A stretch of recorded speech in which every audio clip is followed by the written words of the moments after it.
This has felt like a compressed week. My first day in the office this week. John mentioned that yesterday 8 of us had a staff retreat, an away game. We went to a borrowed conference room, spent all day with calendars and minds open, doing the kind of things we don't have time to get to in our weekly staff meeting.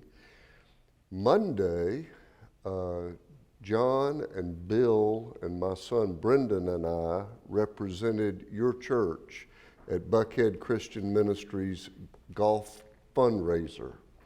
And I am happy to report we did not finish last as we anticipated. We rushed to the board, not to see if we'd won anything, but just to make sure we had not finished last. And we managed that to climb over that very short bar, and hopefully didn't embarrass you too much. But we had a great day together Monday. And tonight we're in chapter 3 of our 4 chapters of Colossians during this month. John and I are alternating chapters in our 4-month study, and I want to start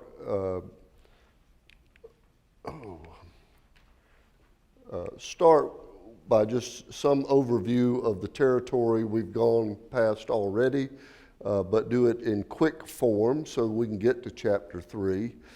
First, a reminder of the 2 themes that are kind of overarching themes for the whole of Colossians. One is it's this treatment of an exalted, triumphant Christ. You remember in the first week, we looked at that chapter 1, starting in verse 15, that hymn of Christ that's become such an exalted hymn. But specifically, this is being written to a church that is riddled with problems and sinful behaviors. We're going to get to some of that tonight. But they have been infected by false teaching that's kind of led the group here and there, and they don't know which way is up.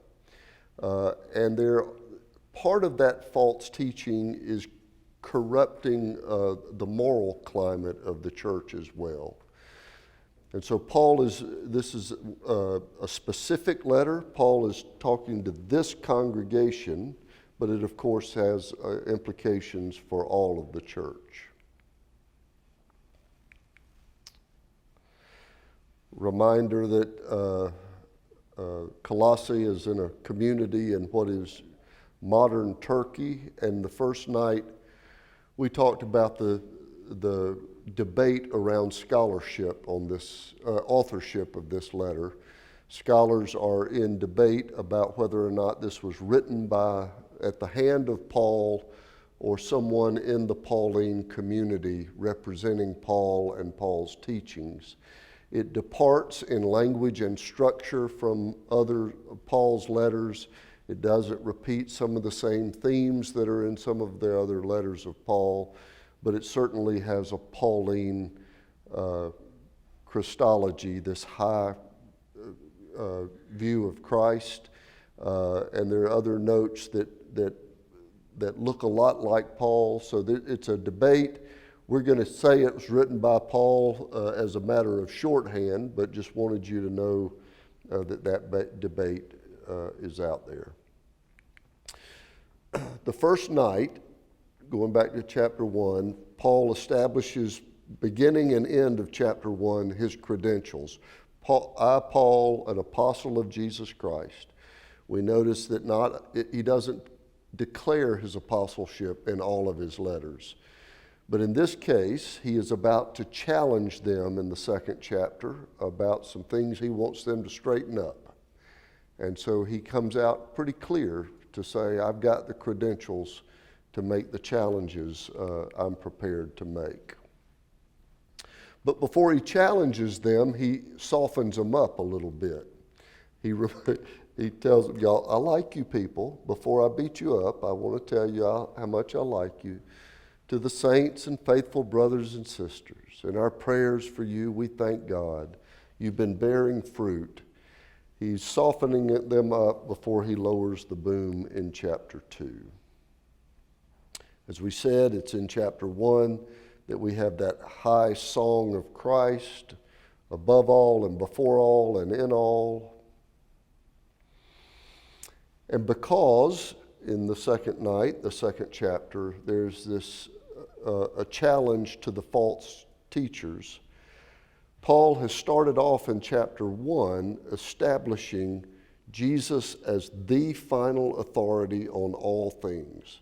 There is a strategic reason in Paul's letter to talk about the high and exalted Jesus, because throughout, as he's going at the challenges to doctrine and orthodoxy, he is bringing folks back to this high Christology, this exalted Jesus.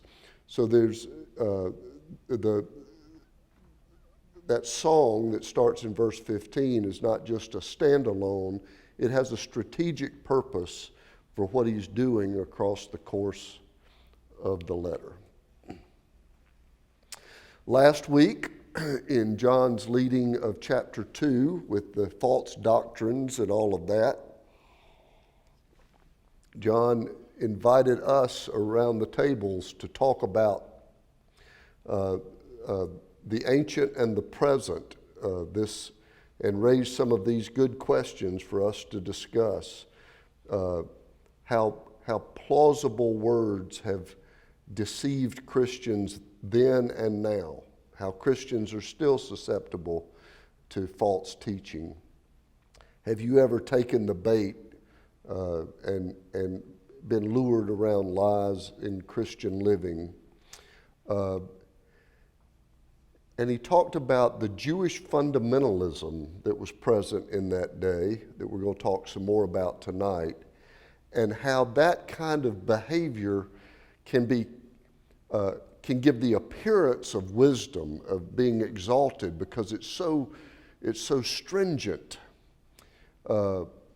but that it is actually a worldly behavior because it creates more focus on me and my piety than it does on the exalted Christ, the focus of this letter. So I want to dig in a little more on the false teaching that was going on in chapter 2 to set up our conversation of chapter 3. One of the movements of false teaching was the Judaizers, this Jewish fundamentalism that was present. So first of all, the Judaizers show up in a lot of different New Testament letters and New Testament writings. It's a group of Jews who are insistent that in order to be a Christian, you must first be a Jew. All of the first Christians were Jews. And this is the group inside Judaism who remain insistent that the only way to be a Christian is to be a Jew who happens to believe that Jesus is the Messiah. And so they are insistent about observing festivals and Sabbaths and keeping kosher, as you see in this verse 16 and 17, condemning in matters of food and drink. The church at Colossae is mostly a group of Gentiles, and this group of Jewish Christians is coming in saying, you have no right to the faith. You've got to keep kosher. You've got to observe all the Feast of Tabernacle and all that kind of stuff. So they're bringing a false teaching under the heading of Judaism and Jewish fundamentalism. Another false teaching that we talked about last week is angel worship. And we noted that there's still a thread of that goes on under different names. Angel worship is the worship of things that are shiny and soft and pleasant and tickle. And it's still prevalent in some of the biggest churches in this country, are still doing some form of angel worship. But we're going to get to the self-abasement part too. Those are two different things. But that's another group. The angel worshiping group is another false voice inside the community during this time. But then we've got the Greek influence. So the church is dealing with the Jewish influence from one side, saying you've got to be a Jew before you can be a Christian. And then you've got the cultural Greek influence coming in, and the Greeks are worshiping many different gods, Zeus and Apollo and all the Greek gods that show up on Sunday morning cartoons. Those are all being worshiped, Poseidon and all that. So that influence has creeped into the church as well. And then a Jewish philosophy called Gnosticism, the knowing ones. And Gnosticism plays out in several letters in the New Testament too. It keeps creeping up in different forms. But the risks of Gnosticism are many. Here I'm just listing a few. One is it leads to false teaching. As we were warned in chapter 2, I'm saying this so that no one be deceived. Paul challenges Gnosticism in verse 8, saying, "See that no one takes you captive through philosophy and empty deceit according to human tradition." Gnosticism is coming out of a human development. This is not divine and of God. It has a form of legalism related to it as well. And I want to talk about Gnosticism's view of the body. So a lot of Paul's writings talk about present your bodies a living sacrifice, your body. And a part of this is in challenge to the Greek thinking of the time that body and soul were two separate things, and that soul is what's precious and eternal and forever, and body doesn't matter. It's just temporary anyway. And here's where there are two different ways that teaching goes that gets all out of whack. One is we were talking about a minute ago, they were damaging their bodies. That was a way of saying, my body doesn't matter anyway. Watch, let me whip myself. Let me damage my body as a show of my piety, as a way of showing you the body doesn't matter anyway, it's just the spirit. But there was another way that this got out of whack, which is it led to a sexual promiscuity, because folks said, what I do with my body doesn't matter. It's only my soul and my spirit that matters, so I'll do anything I want to with my body. You've heard people talk about platonic relationships. They actually misuse the word, but it comes out of this idea. Plato advanced the idea that body and soul were separate. So what's actually a platonic relationship would be a relationship that was sexual, but had no feeling and no soul to it. Because the Greeks believed those are two different things. You can keep your soul intact. You can do whatever you want to with your body. So you can use it immorally, or you can harm yourself as a way of showing that the body doesn't care. You see how twisted all of this gets? This is going to make more sense in a minute, because chapter 3 is a direct corrective to this kind of Greek thought. It's clear ideas about behavior when it gets off the tracks, like the false teachers have influenced. And so, are we ready to go to chapter 3? Chapter 3 starts with the word so. We've been talking about all these false teachers. We've been talking about all the ways this has gone off the rails. We've been talking about what a mess you've gotten yourselves into listening to Judaizers and Greek philosophy and angel worshipers. So, let's set the record straight. So, this is the way you're supposed to behave.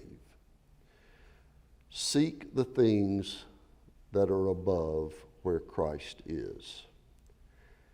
And chapter 3 goes on to lay out in very clear form what kinds of behaviors the Christian embraces that are in line with the teachings of the exalted Christ.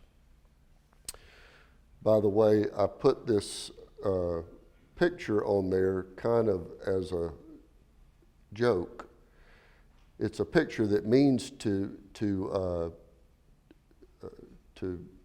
show Jesus seated at the right hand of the Father, as it says here in verse 1. But it's also a reminder of how much religious art is influenced by European ideals. Remember, Jesus grew up in the Middle East. He wouldn't look like he grew up in France. But so much of the art that we have been passed down about the depictions of Jesus. Look, God's a white guy. How did God get to be a white guy? It says more about us than it does about God. It's just an aside worth mentioning. So those were the people with power when art was commissioned. So we go to verses 5 through 11, and Paul lays out clearly what it means to be structured with your life in accord with the exalted Christ. He tells this group, first thing you need to do is get rid of the fornication, the impurity, the passion, the evil desire, the greed, anger, wrath, malice, slander, abusive language, and lies. That's a pretty good list. Told you he's bringing the whip. He's telling them, you guys need to straighten up.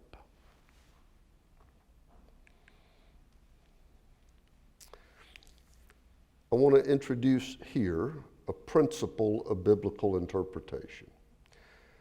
How many of you all have been to restaurants that had this sign present? What kind of restaurant had that sign present? Fine dining. Fine dining. I have never seen it in fine dining. In fact, here's my next picture. And this is a picture of Atlas, the restaurant at the St. Regis. We were invited by friends one time to eat at Atlas. Y'all probably eaten there a bunch of times. We ate there once. There's original art on the wall. It is spectacular. The food was remarkable. There was no sign at Atlas that said, no shirt, no shoes, no service. Taco bar at the beach. The taco bar at the beach has that sign. There's some diners in Ludowici that have that sign. Maybe even in Clemson, I don't know, that have that sign. But fine dining restaurant, now I suppose it is true that if you went into Atlas with no shirt, no shoes, they wouldn't serve you. They probably have that rule too. So why do they have it posted at diners in Clinton, South Carolina, Where people don't know no better. where people don't know? Why would they have it posted there and not at the finest restaurants in Buckhead? Because people don't know any better. Or they've had a problem with it. Right?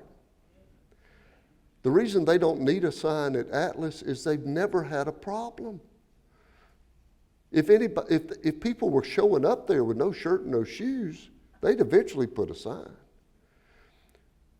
But the diners have had to deal with this issue, and so they had to put up a sign. The principle of biblical interpretation here is, if the Bible is saying, stop doing so-and-so, it's because they're having a problem with it. They're doing it. A letter like this, written to a particular community at a particular time, Paul is not just making up a list of things to stay away from. Paul is addressing stuff they're actually doing. So the principle of biblical interpretation is, when you see a list of thou shalt not and you need to stop, they were doing it. So look back at the list. Paul says, here's what I want you to get rid of if you're going to claim to be a Christian. And by that rule of interpretation, this little community was doing that stuff. Pretty much all of it.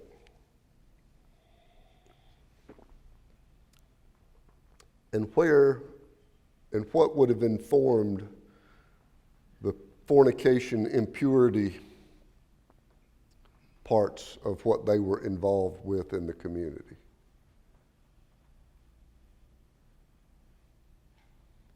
What false teaching would have led them to more of that? The Greek influence, that's right. That Greek influence that separates body and soul. But by this principle, this community is doing all of this stuff. And remember in chapter 1, he starts off being nice. We thank God when we think of you, our dear brothers and sisters. But I got to lay it down, guys. Chapter 3, y'all got to stop doing this.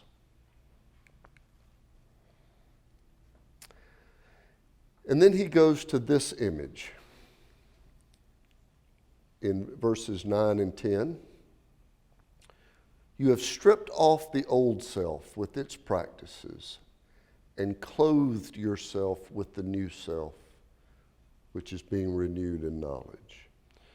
There was a practice in first century Christendom that when somebody was baptized, they would take off all of their clothes and enter the waters of baptism, and then come out and be suited with a new suit of clothes in white. The white to symbolize the purity of this new life they have just entered into. And the holdover of that tradition is why we baptize in white gowns now. All of our baptistry garments are white, because it's a symbol of the purity of this new life that happens when you emerge from the waters of baptism. And the image Paul is inviting here is a reminder of their baptism, that old way of living, that list we just looked at, was part of your old self and your old practices. But you are being clothed in your new self and a renewed knowledge. And we're going to look in a minute at the list of what the renewed self looks like and the practices of the renewed self. But he says that in this renewal, there is no longer Greek and Jew, circumcised and uncircumcised, barbarian, Scythian, slave and free, but Christ is all and in all. So this line is challenging which of the teachings, the false teachings of chapter 2.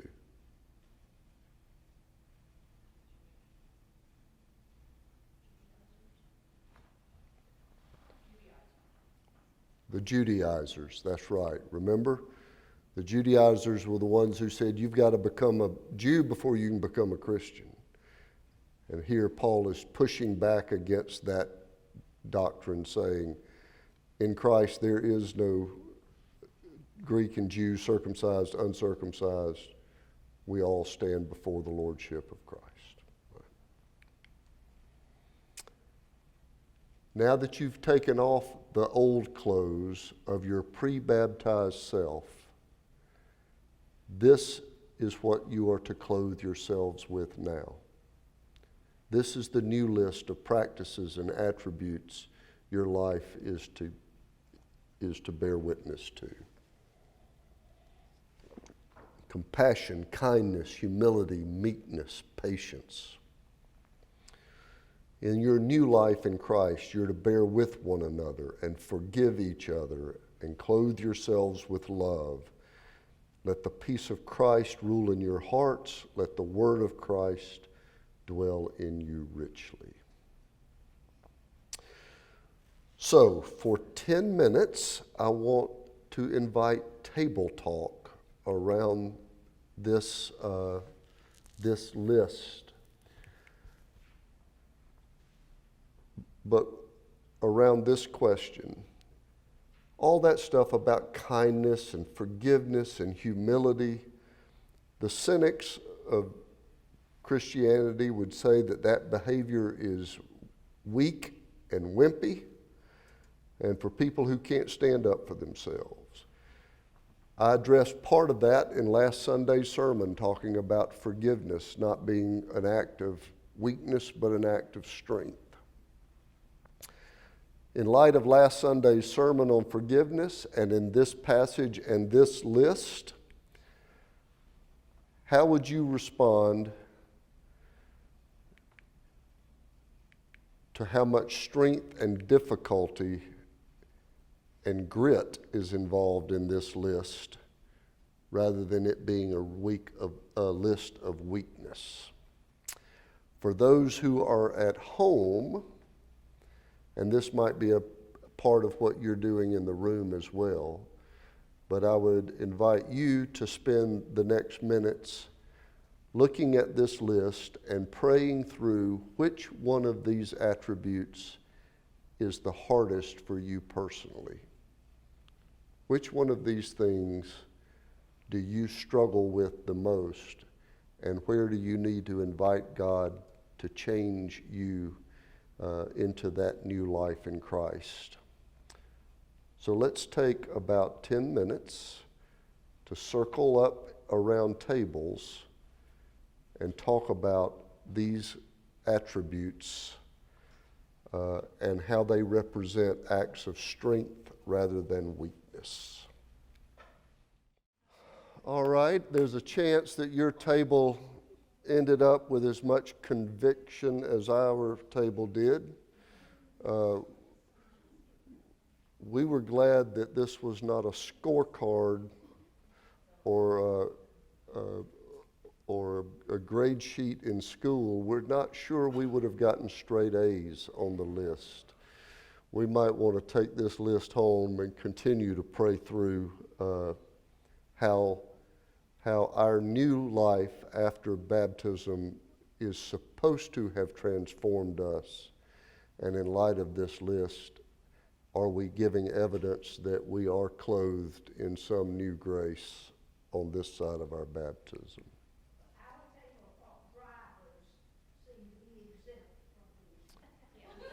You know, our table talked about driving also. Apparently, we all need to put this list on our steering wheel and consider it on 285.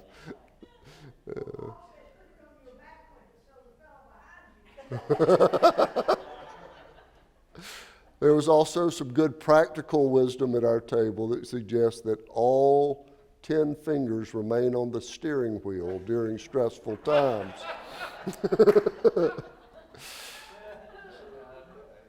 Chapter 3 continued. Well, let me back up to say, you might have noticed that this is going to take longer, that in all of these slides, I've had this heading instead, because it's been a reminder that since the challenges of chapter 2, y'all have been going in these bad ways. Every slide in chapter 3 kind of starts with the word instead. You need to be doing this instead.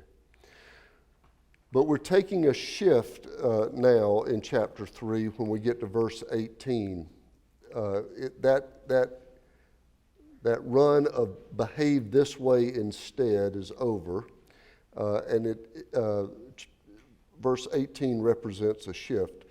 Most commentaries don't divide the passage by chapter, but would deal with the verses 1 through 17 as one unit, and then start verse 18 as a different unit. I think it's helpful. This is language of the day. We don't talk much about slavery and how to treat your slaves. We've got to do a lot of conditioning around the place of women in the first century and all of that. But I think it's helpful for us to look at this passage in light of it being a counter to this Greek philosophy that we've been looking at. There is no longer Greek and Jew. There's no longer uncircumcised barbarian, slave and free. The overarching theme of Colossians is an equality of persons. And so rather than parsing each word about being wives, be subject to your husbands, we've seen the ways that that's been used to dominate and belittle. But if we read it in light of the overall theme of Colossians, it's a call to equality across the relationships. Wives, be subject to your husbands. Husbands, love your wives. Let's hold these things together, right?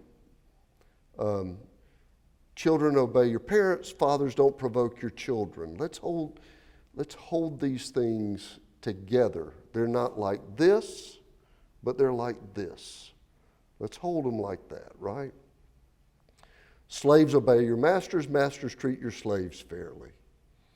It's a call toward, it's not a call to a hierarchical relationship that was already so prevalent in the first century. It's a call, I think, to be read under this no longer Greek and Jew, circumcised, uncircumcised. It's a call for the tensions of equality that ought to be more present in these relationships. Wives, be subject. Husbands, love your wives. Children, obey your parents. Fathers, don't provoke your children. Slaves, obey your masters. Masters, treat your slaves right. Let's call these things more into an equal relationship and press beyond the kind of first century hierarchies that were present. Yeah. If slavery was never mentioned in the Bible, do you think in America there would have been slavery? The question is, do I think there would have been slavery in America if it had not been mentioned in the Bible? Yes, I do. I think powerful majorities have always mistreated, disenfranchised, and enslaved weaker minorities. I think in a lot of areas, they really say most slaves came from warfare. Yes, And that was even true in Africa. John is saying that most slaves came from warfare. It was a spoil of war that that you got to enslave the defeated people. And, if you read the history of the Atlantic slave trade, those slaves were tribal wars.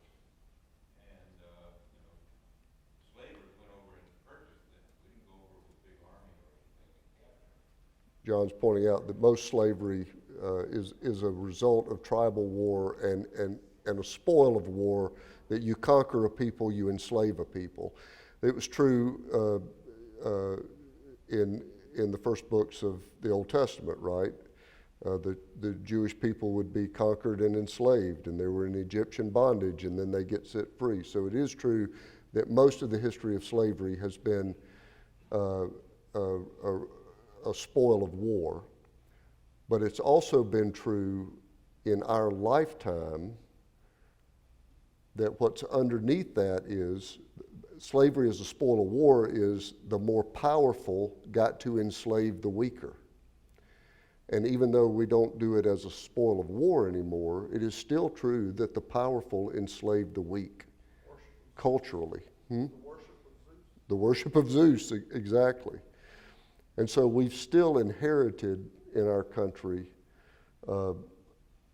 painful sins of the ways the powerful, and by that I mean historically straight white men have been oppressors of less powerful communities. A topic for another day. But next week, John is back to leading us in chapter 4 and the concluding chapter of our study. Are there any questions? I ran my mouth a lot tonight. Were there any other questions dangling? If not, well, let me say this. Hold your questions and come up with more difficult questions and bring them next week when John teaches. All right? Go in peace.